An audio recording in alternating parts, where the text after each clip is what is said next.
Hello and welcome to the next installment of our ongoing cast and crew and creator interviews with the team behind Out.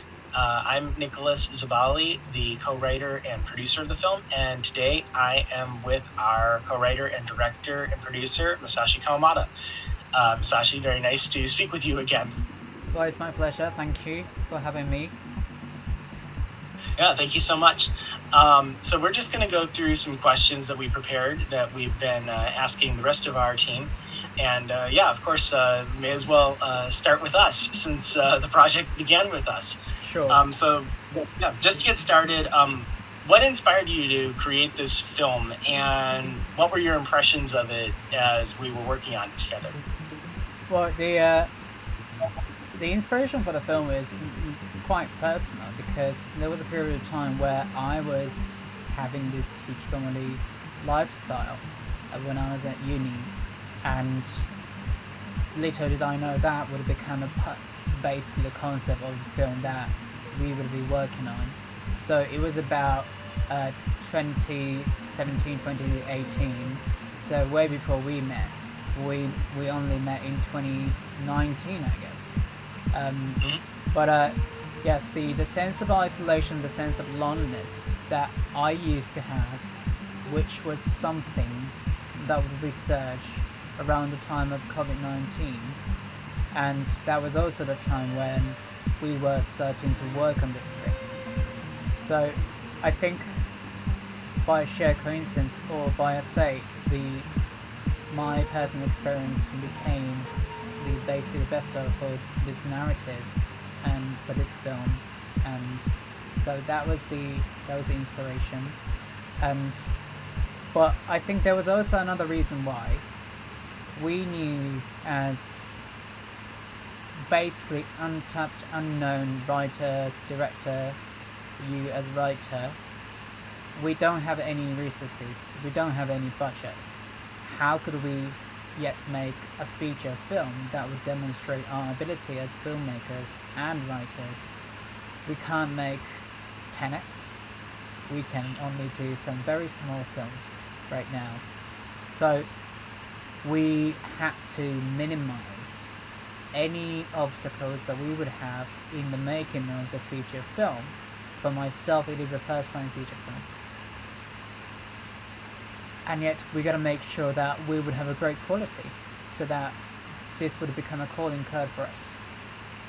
So naturally, the concept of the protagonist being a hikikomori, a character that would be in the same room pretty much. For those of you who don't know about hikikomori, basically hikikomori means is that it is a situation where you cannot go outside of your room, of your house, because of some anxieties or stress, frustrations, whatever feelings you may have towards the outside. Therefore, you lock yourself inside a room.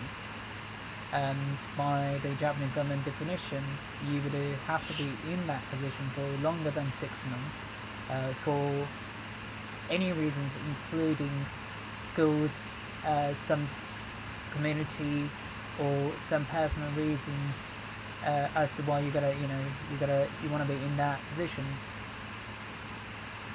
So it is very specific condition for any characters to be in, and of course you can take references of films such as Room or maybe The Cube, or any films that would be so-called called as, well, basically one-room thriller or something like that. But also, what's so unique about this is that it's not technically that this character is just alone. Obviously, loneliness is something that I often feel and also used to feel when I was having this lifestyle.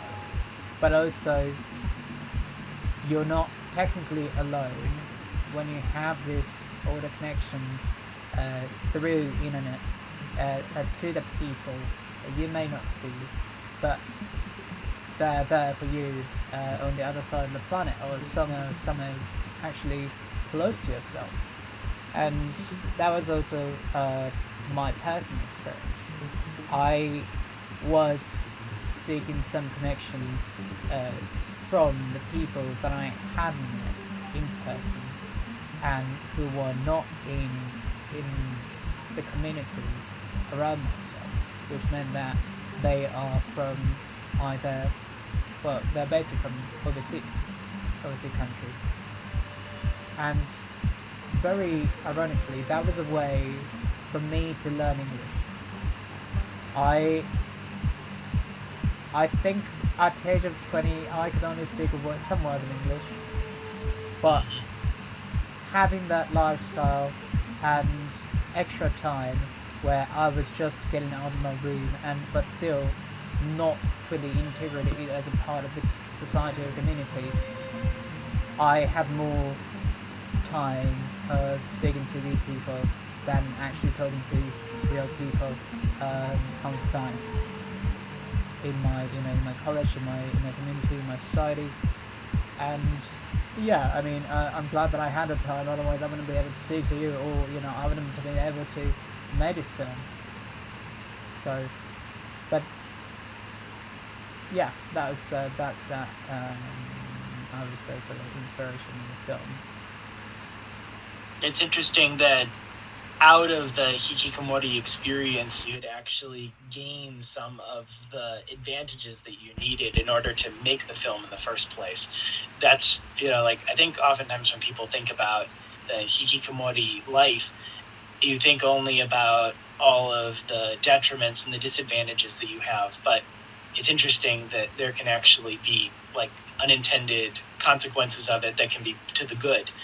And I mean, just speaking about that from the perspective of the film, I think that we tried to explore in the story that Makoto is struggling with these challenges of being a hikikomori, but there are also strengths that Makoto gains from having gone through this experience that maybe a normal person wouldn't have. So it's interesting for you to say those things. It definitely seems to connect with the story that we ended up telling. Yeah, obviously, when you're having this sort of lifestyle, you would inevitably feel like, okay, there is no limelight to it. But I think much later in my life, I figured that time was necessary. But I wonder if that was meaningful. And for me personally, the time I was doing that, it's less than 6 months, so technically I am not officially a hikikomori by government's definition. In that sense, I can't really speak for all the the people who might be going through this for way longer than 6 months, for close to years and 10 years and so on. But for me, I think now I can say it had meanings for me since we made this film, but back then it was just endless cycle of just having this quotidian lifestyle and not having any motivation to live, basically just yeah. So yeah, I'm very pleased that we now have this as a form of, let's say, reconciliation with my own past, and yeah. Yeah, I think it's very interesting that in both of our cases we were able to take from our personal experience and make something that at least we hope will connect with people who are going through similar things, or who have who've gone through a different experience, but that is relatable to this. Just with regard to what you were saying there, how did your creative process work of translating those personal experiences, as well as everything that is fictional in the story, into the screenplay that you gave me, that then became the basis for everything that we did? Yeah, so the creative process that we had was not only for this script but also other scripts. I would write the first draft, and then I would give that draft to my co-writer Nicholas, basically the guy I'm speaking to right now. And then he would write some iterations of it, and he would give it back to me, and then I would also do my iteration a bit, start to do back and forth exchange of multiple drafts from there. And I think Initially, I definitely, well, no, I think I can speak for any script that we write, but I was not as honest as I should be in the first place, and then it was much later in the later drafts that we were quite brutally honest in what we are saying in the script, and that definitely, that raw quality was something that makes this film very unique, and that's one of the reasons why I think people are now saying it is very striking, and it is very it has its own intensity, because we are quite unafraid of being honest and just showing possibly the darkest of one's life, or let's say. But then the creative process was not just for the writing this time. So most of the times when you write a script and then you call it a day and that's it. But this time we actually had to make this film. I had experience making short films, so I had a process of getting a script, getting a team together, and then actually making it happen as a short film. But that's about 10 minutes, 14 minutes. So to make 102 minutes of feature film was definitely a different sort of experience for me. So once we are done with the writing, now comes the producing part of the film. And that producing part of the film, I had no idea what we are going to do. We had no money, we had no resources. We only had the script and the crews, our brilliant crews back then, Christoph, cinematographer, Jan, a composer, Monica, costume designer, and sooner or later we have others joining to the process of the project. So it was definitely great to see that people coming together. But then money, resources, that was a constant struggles. So I remember the first thing that I did once we decided to make it by ourselves was that I went to a rental house in Tokyo and basically just naively asked for what's the deal for any discount for the equipment and so on. And then I had during which time I had such a privilege to meet a wonderful person from Fujifilm, Shina-san, and then Shina-san got me a sponsorship deal from Fujifilm for a Fujifilm Premiere lens, which I had absolutely adored, and Christoph was also a fan of. And you will see the quality of it in the film, how it turned out. Absolutely beautiful. I think the Fujifilm lens definitely made it possible in terms of, and elevated the quality of the film. So starting from there, now the locations and the money. Locations, I had no ideas. I actually thought we were gonna shoot some random places, or even my house, where I live with my parents, and this is definitely not a good place to film in. But we didn't have any choices. But then I had a privilege to meet Okubo-san from the Inari Kyo Shrine in Higashi Shinjuku, East Shinjuku, which is basically very heart of Kabukicho. And we were given a house to film in, not only film in, but also to actually rehearse in that room where we actually shot the film. So it was such a blessing gift that we were given to make it happen, and they were a massive supporter of this film, and I can't really thank them enough for this. And then the money. We were very lucky to have a few individual investors who are all, are my friend or your friend, your colleague, and they all trusted our abilities.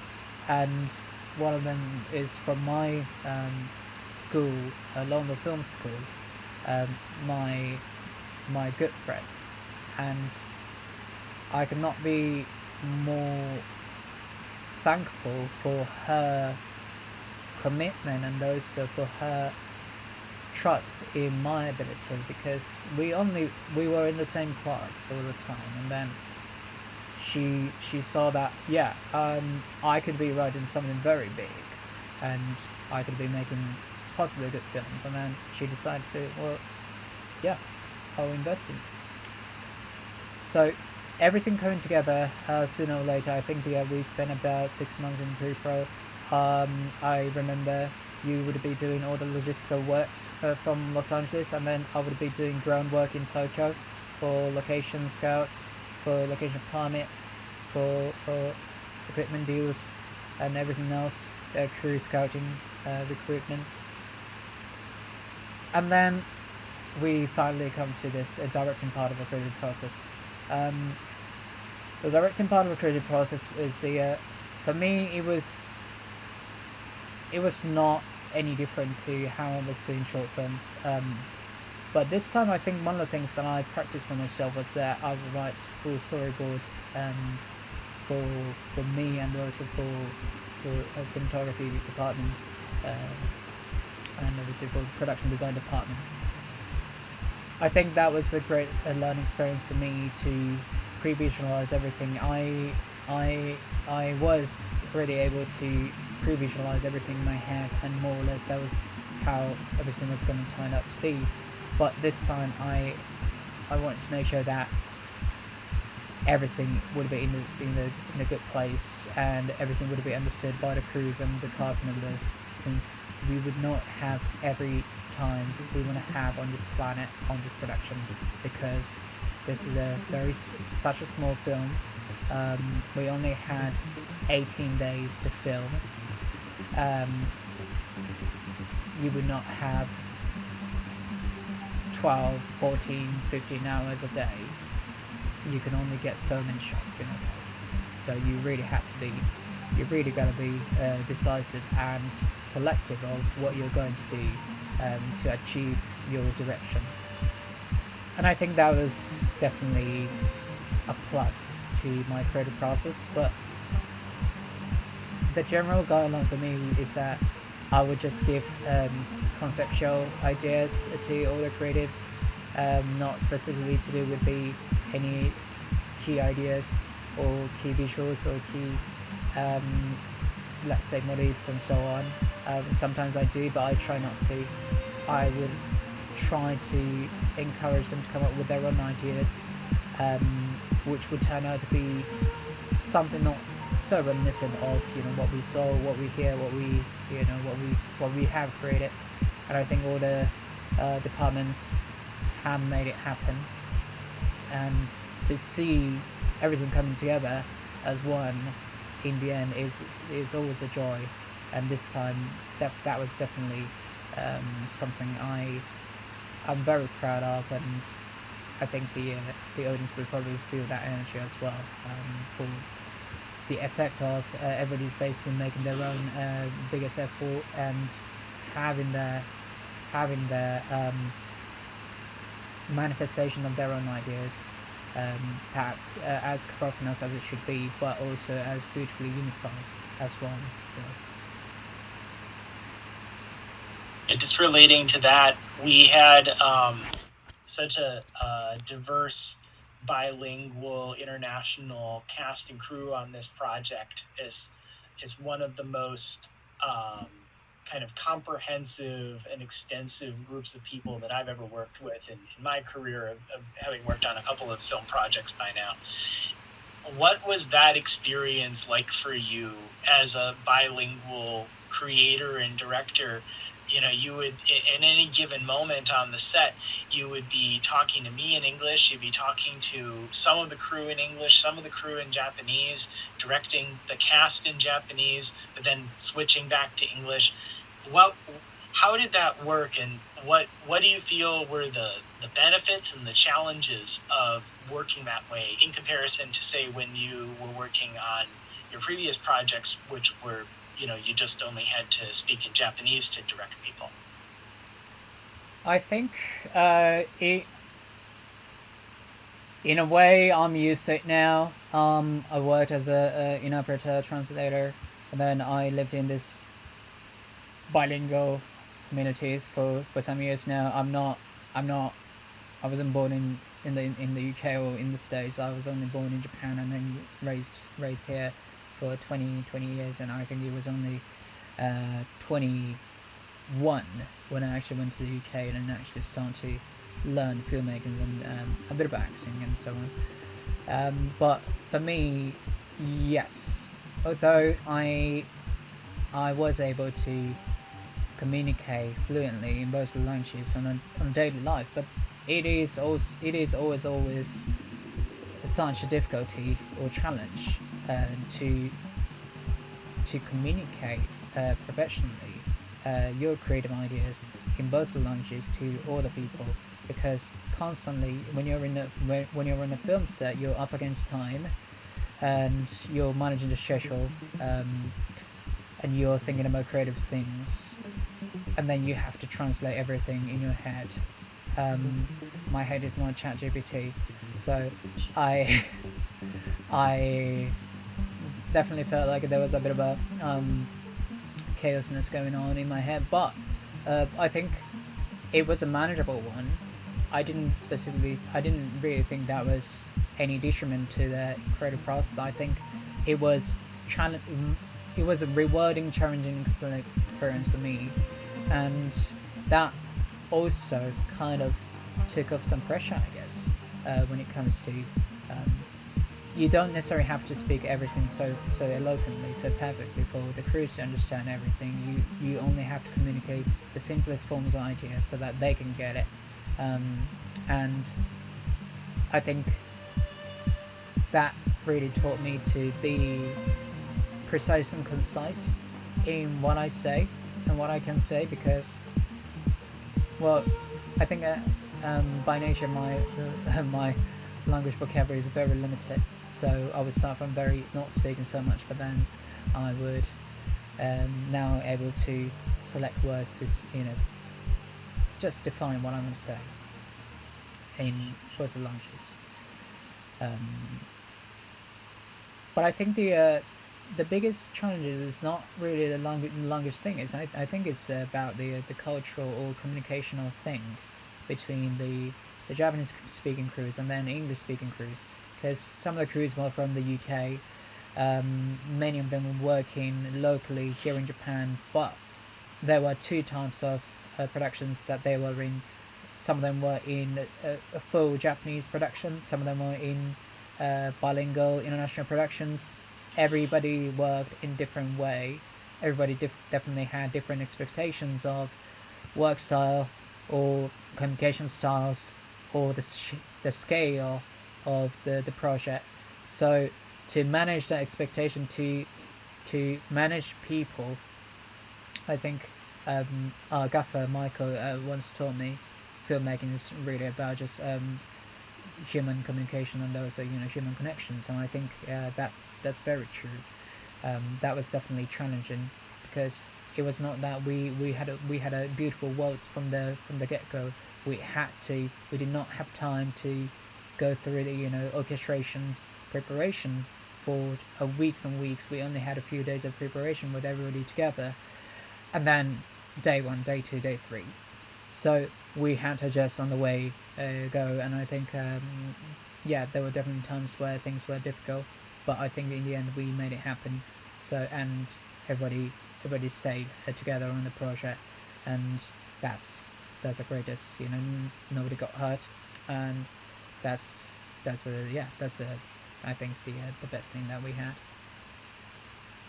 Yeah, completely agreed. It was just when we were together on the set, I was struck by everything that you just said, feeling as though we had a lot of differences in terms of expectations that people may have come in with. But by the end, I think that people were unified in wanting to try and make this project happen based on the passion that you brought to it, based on the feeling of just making sure we are going to get this done. We're going to get through this the way that we want to, and to have a good result. that was true to the script and was true to the efforts that everyone put in. I feel like everyone universally felt that, and I could definitely see that in a lot of the private moments that we had when the cameras weren't rolling. For example, it was partway through the production was your birthday, and we had a little moment where the cast and the crew got together after filming, and we had a little celebration with you. That those little moments there just made me feel like we were really unified and committed to making this happen. So just relating to that, I was going to ask you, what was sort of the best moment that happened during the production, and how did you feel when we actually finally wrapped up on the last day? Well, I think the best moment was that we wrapped up the project without anybody falling apart, without anybody being hurt. I think that's definitely the best moment, and also the best relief that I think you also had and I had. And because when you're filming, when you're wrapping up the project, at least filming, you wouldn't know how everything would turn out to be, because I believed that I had everything that I needed to make the film, but then you haven't not seen the edit yet, so you could be either just such a fool to say, yeah, I got everything and the filming was gonna be fine.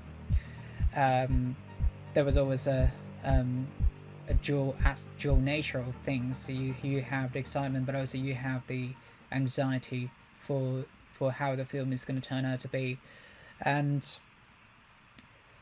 But yeah, I think the best moment, aside from that, was,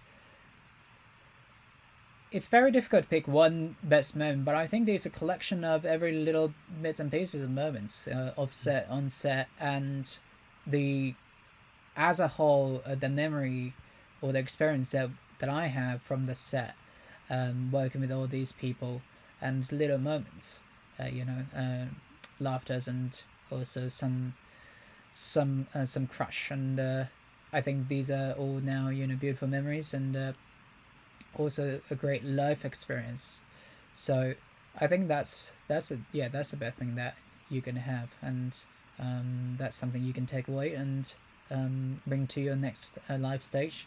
And yeah, I think I was fortunate enough to receive that from everybody, and but yeah, including the moment where you guys were very kind enough to celebrate my birthday as well, on the 17th of May, and also the preparation process as well. We spent a lot of time together. You and also Natsuki, our lead actor who plays Makoto, the protagonist, and our costume / makeup supervisor Kay. We would often spend a lot of time together in the rehearsals, and also I would often talk to Yang, Christoph, or Chi, the production designer, and others, or even other cast members. I think these are definitely a great time that I had from this film, and also the post-production as well, spending a month-long time with Gustav remotely, our editor in Berlin, from Studio Mite, and Jan, Yuki-san, and Keisuke, production sound mixer, production sound designer / Foley artist and composer, and also Keisuke.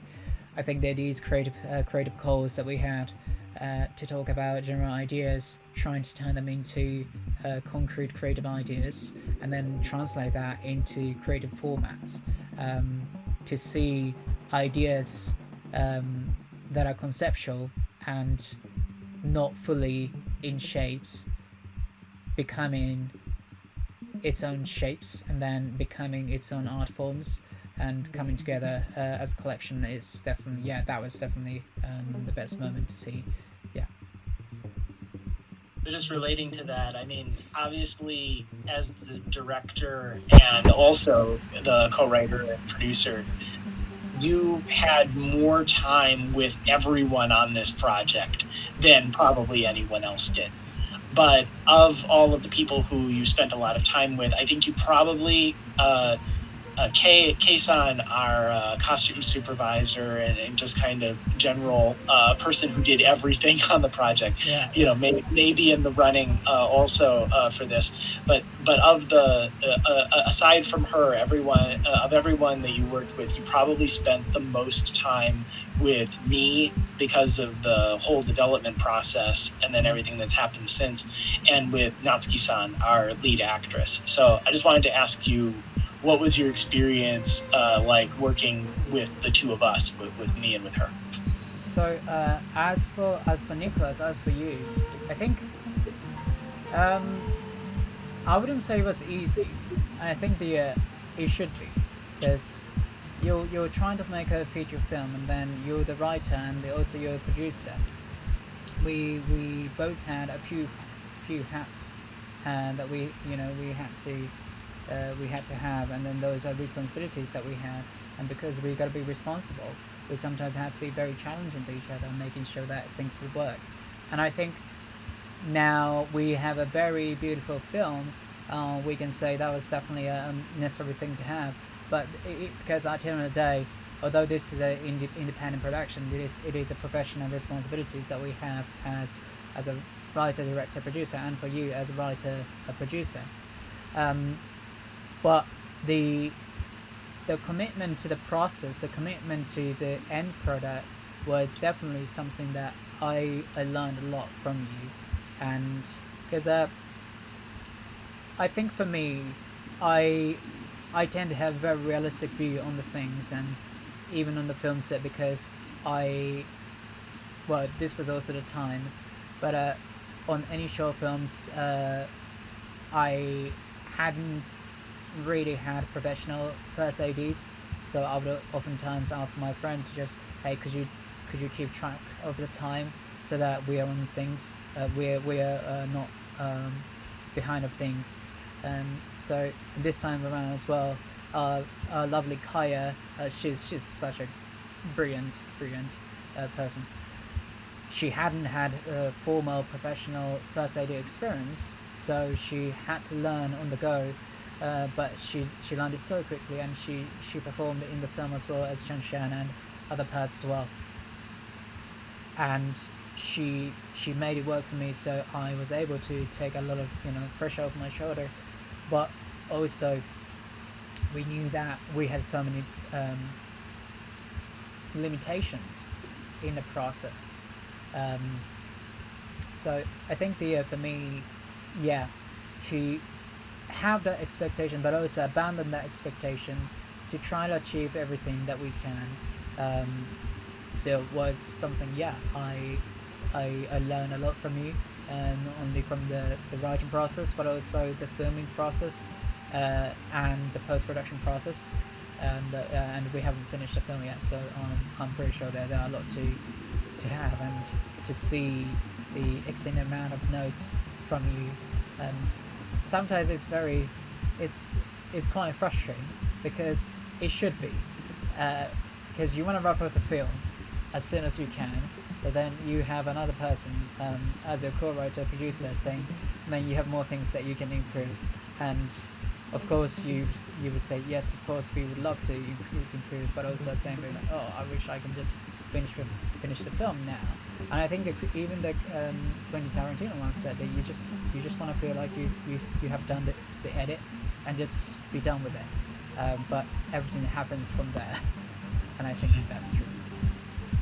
Now as for Natsuki-san, I think we were so lucky that we got to meet her through auditions, because we did auditions globally and then locally in Tokyo, but we only had 2 candidates from the global audition, but then we only had 1 candidate from in the callback in the local Tokyo audition for the role of Makoto, and I think she was the last person to come into the room. And she definitely gave everything that she could, and I can't really imagine that the role would exist without her involvement. I think she took it to another level, and the uniqueness of the character, and the that Makoto is right now, it's not just, obviously to do with the acting quality, but also the human quality that she has. And I think to see that combination of everything coming together, and to see her effort showing on the screen, because I know how hard she was working on this role, from the rehearsals and also from the discussions. I definitely felt that greatest commitment, perhaps big as yours, if not bigger. And to the fact we were able to make sure that we can showcase the best work for her for this role was something I'm also proud of, and I'm very thankful and proud of. Her ability as an actor, and also the toughness as a person. I think this character, if you watch the film, Makoto goes through everything. The emotional trauma, and also the physical intensity and everything that this character has, is not an easy process for any actors to go through. But she pulled everything off, and there was a time where I think she was feeling a little nervous during the filming as well, and also a rehearsal process, and as she should, because this is such an intense role. And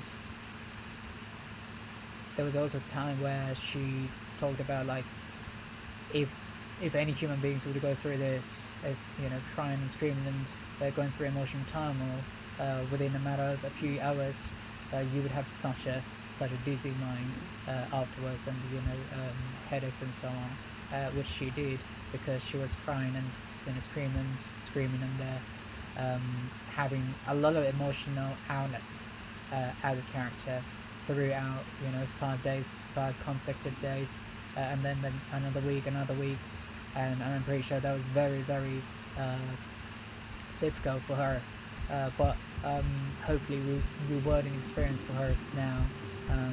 We have the film, but as a overall, I only had great privilege to work with this great actor, and that also goes with the many of the actors that I knew beforehand, and some of them are a few times collaborators, including Leo-san and also Kenta-san.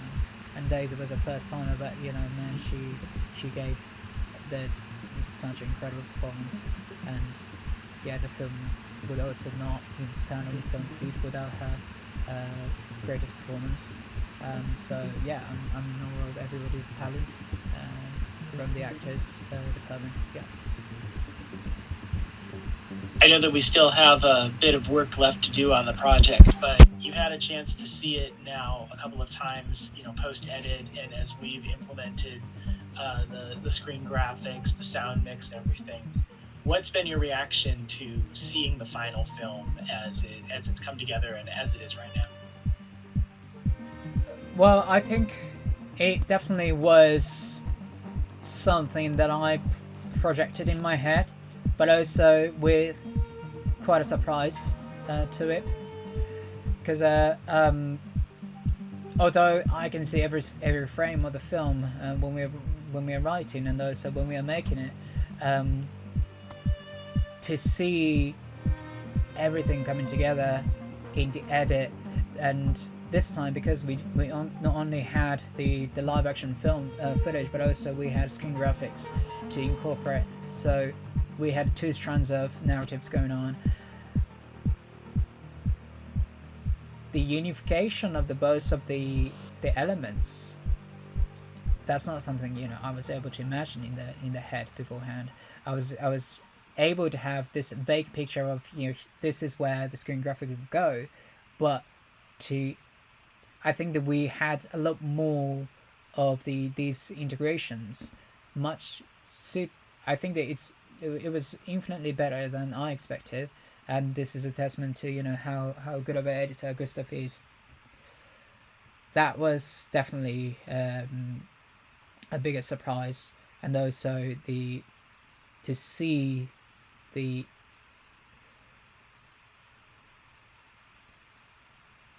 how films can be actually very simple.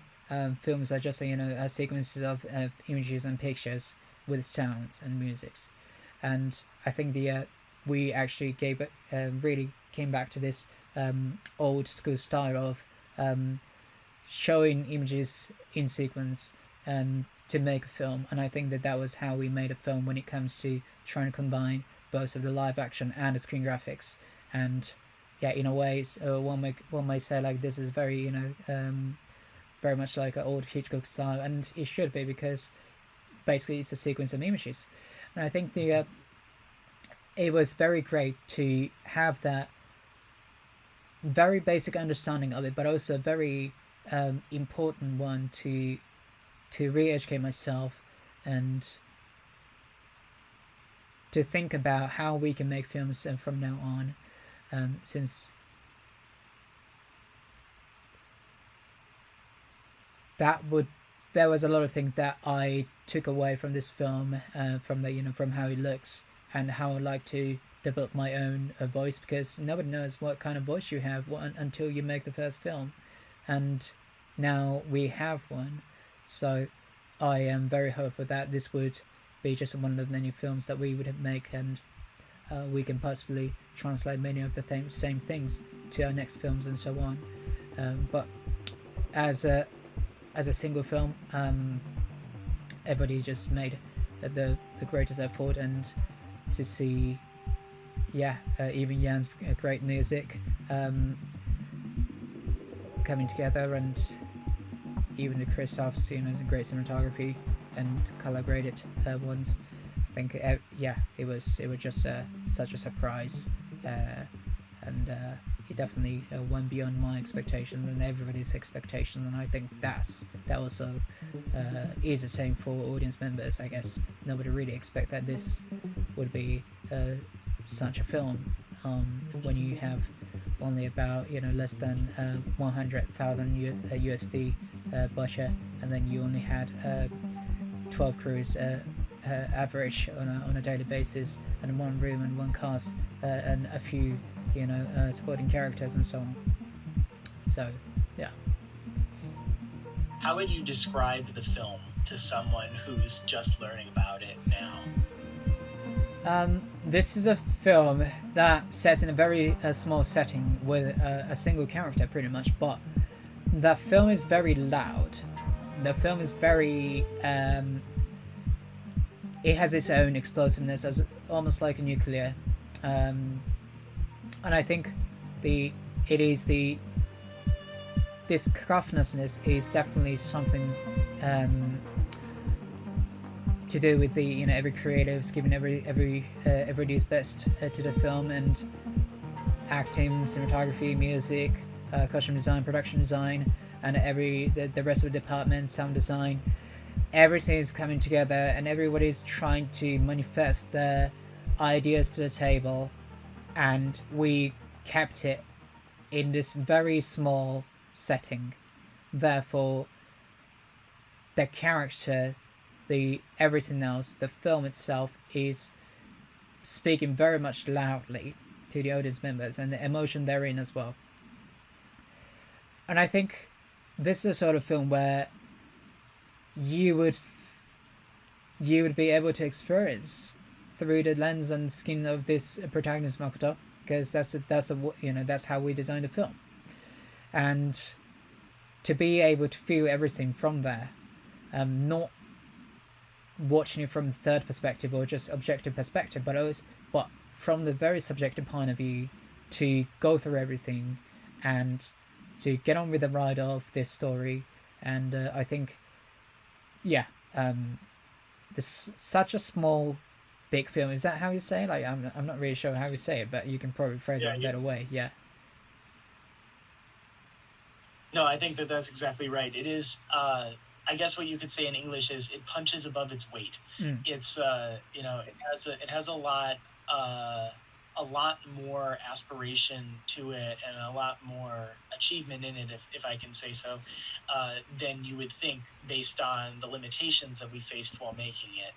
I think that therefore people who are coming in to it without any expectations might come in thinking this is going to be a small film, and it's going to have kind of a small scope, but actually it has a lot of energy and a lot of scope and a lot of heart that maybe is surprising to people. And I think that is somewhat borne out by the reactions we've had so far from audiences. Yeah. What do you now that you've had a chance to watch it a few times, like what do you like about the film and what do you not like about it in terms of how it's turned out? How it's turned out, I think the as I just talked right now, the two strands of the live action footage and also the screen graphic footage coming together as one and working so perfectly for the film is definitely something I love, and in obviously powered by Jan's incredible music and also sound design by Yuki. Everything perfectly coordinated by Yusuke's production sound mixer, and we would have something more to do later because this is not in a perfect shape right now and we have a lot to fix.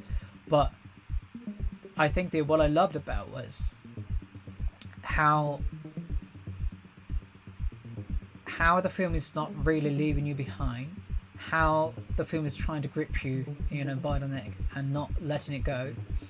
And I think it is definitely the emotional wave, the intensity of it that would not let you disappoint. And I think that's what I love about the film, and also how honest the film is.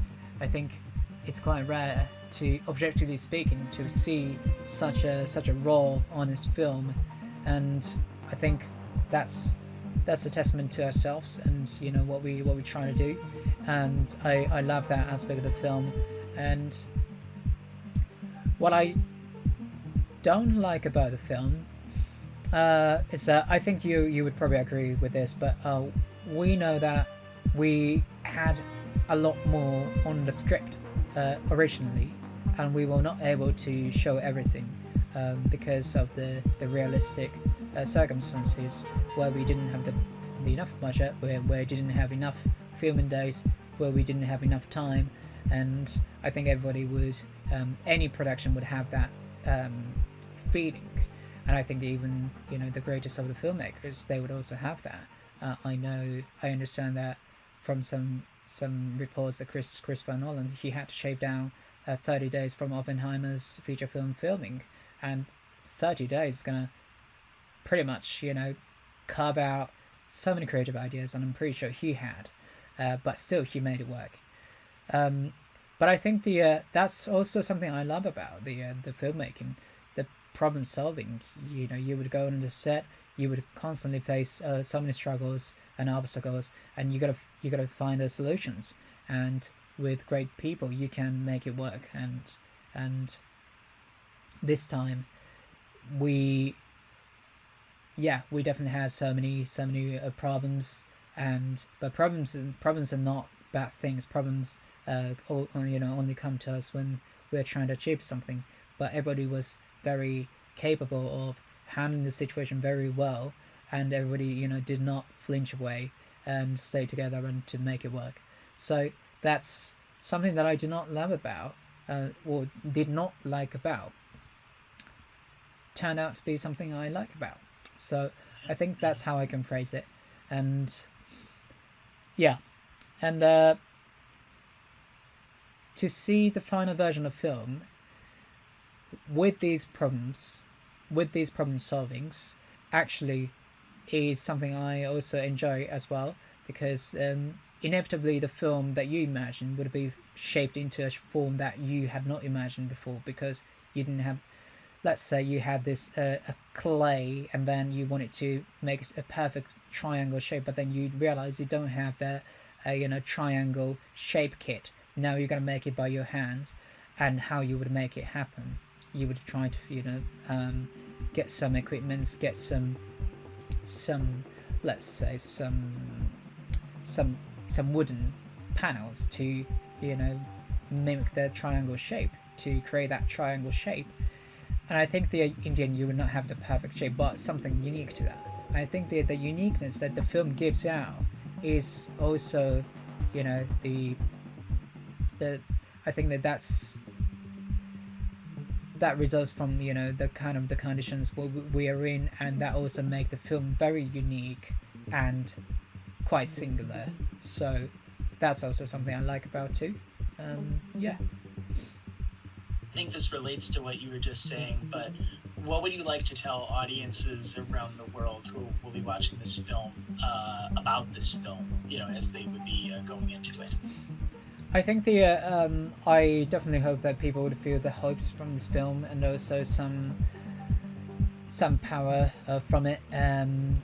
Since the protagonist was based on my personal experience, and also yours incorporated. There were of course times where you would feel you're hopeless and you would not have any motivations to live on, but who knows? You might be able to pull off something great. You might have greatest ability to do something, and this is a film that hopes to speak to the people who would feel that way, or in that same situation that I was in when I was back in college as a student, and also hopes to speak to the audience members who are not in these situations. Not necessarily, because if the film can give out a bit more empathy and understanding to the larger demographics of the people, other than just the people in concern, I think that's something that I definitely wish to achieve with this film, and I hope it does. And but so far, I do believe the people who watch the film at screening events and so on, they are feeling the energy, they are feeling the message, they are feeling the core of the film, and shaken by it. So I think in that sense, job done. But I hope that echoes through and amplifies to more and more people, not only in Japan but also in the States, in the UK, and the rest of the countries as well. At the heart of this story are a kind of a series of personal, social, and societal issues that really drive everything about the characters and then inform the direction of the narrative. And I think that those social issues are really the hook that will bring a lot of people into the story.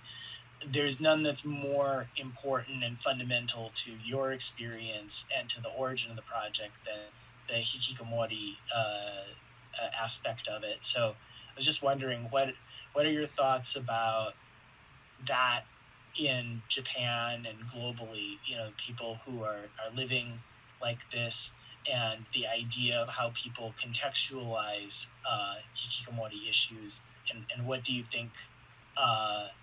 How do you think that will change with time, and what do you think this film can say about those issues for people who either have gone through them or who would like to learn more about people who are going through them? I think my biggest hope is that the people would not have misconception that they are not really any different to any people living outside. I think they're I shouldn't say they. I should say I should only speak for myself. I was not definitely having bad time being in that room. I was only trying to protect myself from some pressures that I felt outside, and it wasn't that I was being hostile. I was being hateful in the room, but rather to be in that room was the safest thing to do for myself. And I'm pretty sure many people would do that same thing for that same reason, because why would you go outside when you feel danger, or to your heart or to your emotion? The easiest thing you can do is to stay inside. And I think I would hope that many people would understand that people who might be in these conditions are not necessarily wanting to be in this position, but having to choose to be in this position because they gotta just protect themselves. And it's just the same thing, that would happen to many people. If you feel something like that outside, then you might also face that same situation, and I think it is only a coping mechanism for human beings, and that's not any different to any people. um, and I think if so, it's not just about Japan's issues, also for any country's issues, or any community's issues. And I'm pretty sure the more outgoing society you have, the less supported you would feel. I think especially that's the case for many countries where being communities, going outside with friends, go, trying to do something by yourself is not very much encouraged by community culture. I think that you would be definitely in that sort of environment where you feel quite less supported by your own decision. But I think you're not the only person who might be in the position. If you have more about broader perspective to that matter. And I think that's what I realized in the end. You're not just alone, and you would have the same understanding people around you everywhere. And I think the fact we have 1.5 million hikikomori people in Japan, that's the fact that we can speak about. And you're definitely not just one person. You're just one out of the 1.5 million, and everybody's just going through the same thing. And also, even if you're in that same situation, it's not just about everything just so screwed up. I think it could be just a phase. It could be just a matter of time, and to not to be in a hurry, just making sure you would have time if you can, and just not letting others or the family members, friends, to push you to the extent where you would have to feel the danger again. I think that's the most dangerous thing that anybody can do. And I'm pretty sure people around you would definitely are supporting you, even if you don't want them to. They're always there for you. And I think that's something I had to remember myself. And but yeah, as a conclusion, I hope the people who might be going through this would feel some hope from it. People who might have not experienced it before would have a little more understanding and empathy to the situation of these individuals. And yeah, that's what I want to talk about. Relating to that, the other major issues at the heart of the film are LGBTQ identity and representation and rights, and also the effect of the Me Too movement, as particularly relating to the film industry. Globally, these are very pressing issues that are top of mind for people everywhere. Sometimes I feel like in Japan, they might not be as top of mind or as emphasized in the media as in it might be, say, in the United States where I live. What is your kind of thinking about those topics and how they relate to how we chose to depict them in the film, and how, especially for a Japanese audience, the film might shine a little light on things that are maybe not as front and center in the public discourse as they might be elsewhere? Yeah, I think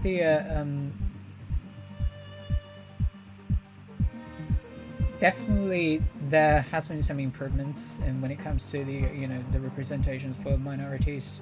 And I don't really like to use the words minority, but they're just same people who would have who would like somebody for the same reason that we do, and there is no any different. And I think that's also the same for hikikomori. We don't wanna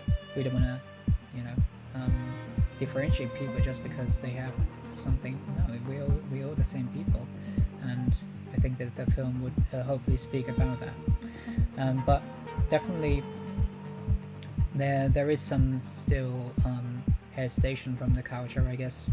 I can't really speak for my gay friends here in Tokyo, let's say, but I know that they have struggled to to speak for what they believe in back then, and now they are able to gradually, which I'm very very happy for them. But when it comes to having the same level of awareness or understanding or representation as, let's say, the UK or the States, that's definitely different. Here things are a little bit still old school and also archaic, in a sense that not only about this human rights, but also other human rights in this country sometimes are very behind, decades behind of other advanced developed countries. And so I think the that also goes the same for all equal rights, especially for the film industry. Sometimes now we've had a few directors and actors who have been exposed for their sexual assaults and violence to their co-workers, and I think now the industries are very sensitive to the matter. But I know that it's not just about the on a grandiose scale. I know that for instance, I have friends who are actors and actresses who have gone through these little things on a much smaller scale, which would not be publicized because it's just such a small thing, the media would not be able to cover, let's say. And I think it is the attitude that I wish that we can eradicate from the film industry, not only here but also anywhere, because we just want to make great films, and we just wish to have great collaboration with creative people. So I for myself wish that we could be in an environment where people would feel safe and people would be free of any judgments and of any of these uncomfortable behaviors from anybody, and then we can make we can make great films together.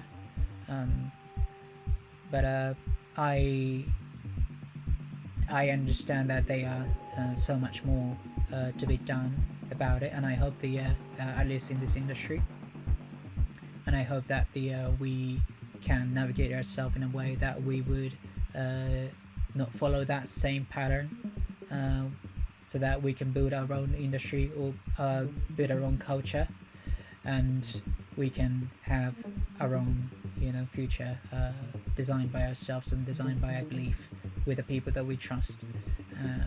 So that's what I would hope. It's often said here in the US that change begins with me, and that was definitely something that was in my mind with regard to these issues as we were making the film. I think that, just like you said, we will be able, in even such a small way as a project like this, to have a positive impact on the industry, because even if our direct effect is limited only to the project that we can control, nonetheless, we can still put forward with the work an idea that this is the way that everyone should be treated, this is the way that everyone should treat one another. And there's nothing strange about it, there's nothing abnormal about it. Just as those bad things had been normalized for so long and accepted for so long, good behavior can be normalized and accepted just as easily and can yield just as good, if not far better, results. So we should just work to achieve those aims. I wanted to loop back to something that you had said at the beginning of the interview, which was that during your university years, you were able to learn English and you were able to learn many of the things that you use now from talking to people online and from making those connections through the internet. What, in addition to that, what other ways has internet communication and the ability to talk to people around the world via this technology, how has that changed your life? I mean, I know just even the fact that we're doing this interview right now of you in Tokyo and me in Los Angeles is an example of this, but I'm just interested to hear your thoughts. Yeah, definitely. I think without having these connections, we wouldn't be able to make this film, or to be able to collaborate, or to have that inspiration for this film. So the film really speaks from the perspective of this modern era, and I think if the people in the future would watch it and to feel that era of this narrative, and I think that's also very interesting, isn't it? Um, but also, it functions as a place of solace for many people, I guess, uh, because sometimes you would feel lonely if you're alone, but you would have these connections even if you're not able to physically meet people that easily. So yeah, I think we are living in such a great era right now. Yeah, I mean, the fact that we would be able to have made this movie and not met up until the moment that I came to Tokyo and walked on set is still just boggles my mind that would even be possible. Oh yeah. I definitely feel blessed to be living in an era where, even with all of the difficulties that the internet has brought, that it has brought these sort of advantages.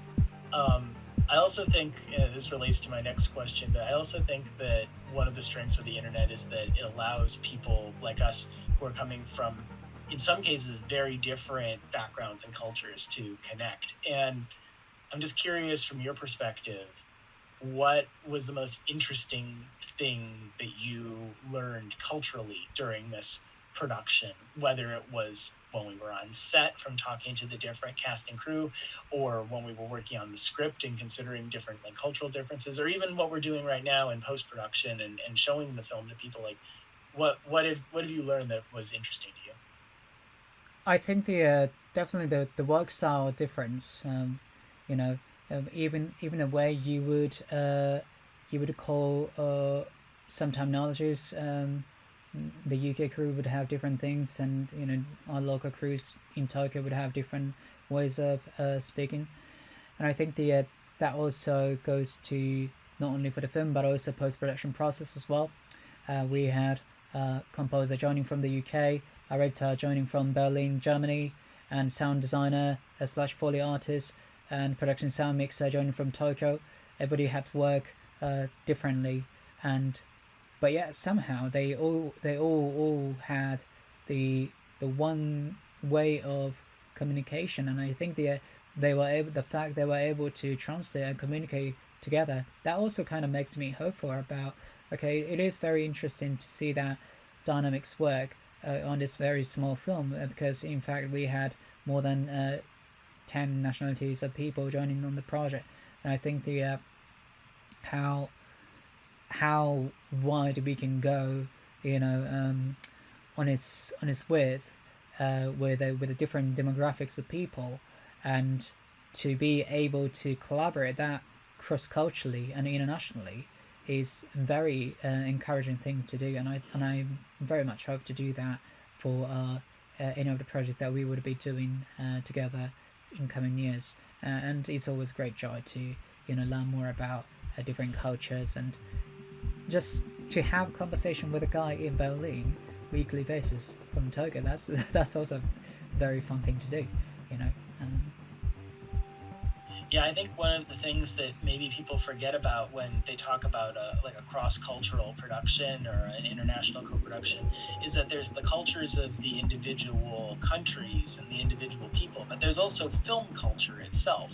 And that's the one thing that we definitely all have in common. Like, we might approach it from different perspectives, but that shared idea of this is film is, I think, a unifying thing that brought us all together and allowed us to speak the same basic language, even when we were speaking in different actual languages.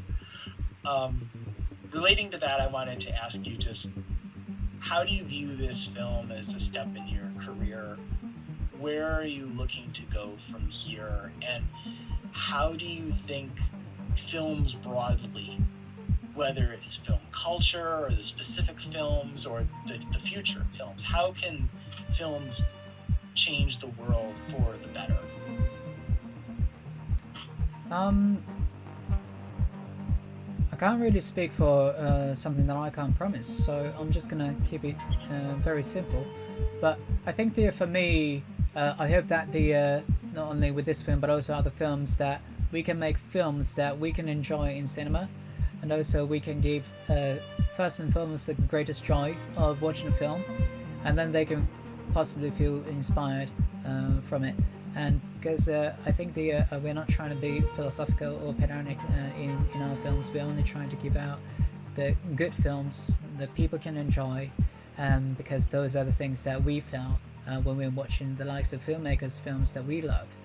And therefore we are here today as filmmakers and making our first feature films. So I do hope that people would find joy of watching a film, and they would want they want to watch our next film and another film and so on. I think that if they can feel it in a way, I think that's a great thing that I could hear as a filmmaker. And to be worth of their time and money, and to be worth of their, a bit of a entertainment time. And if they can come back to the film sometime, then I think that would be definitely a great thing. Yeah. Not everyone who's going to experience this film is going to have an opportunity to see it in a theater, of course. But for those who can, why should they go and see this movie in a theater on the big screen? The film would give you the greatest immersive experience possible, and that's because the our sound designer and composers, they have made it. They made it sure that you would be able to feel that energy and emotion of the character Makoto through that first perspective, and they really made sure of it.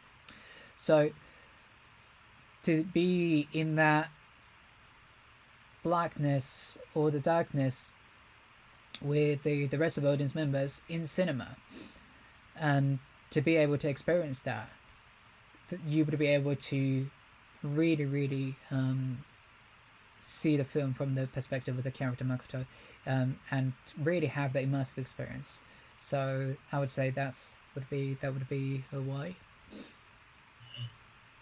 And just to wrap up, do you have any just kind of random or funny or interesting story or memory from on set or post-production, or even from the development with me, that you'd like to share with the audience?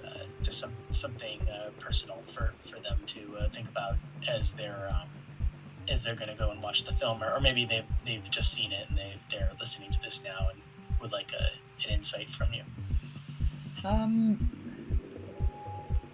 I think some random thing. Oh, just one little thing that might be interesting is that the it's not technically a mistake, but in the latter stage of the edit, I have found myself in the film. Not as an actor. There was a part that I was in it as an actor as well as an extra, but also I was in it by sheer accident.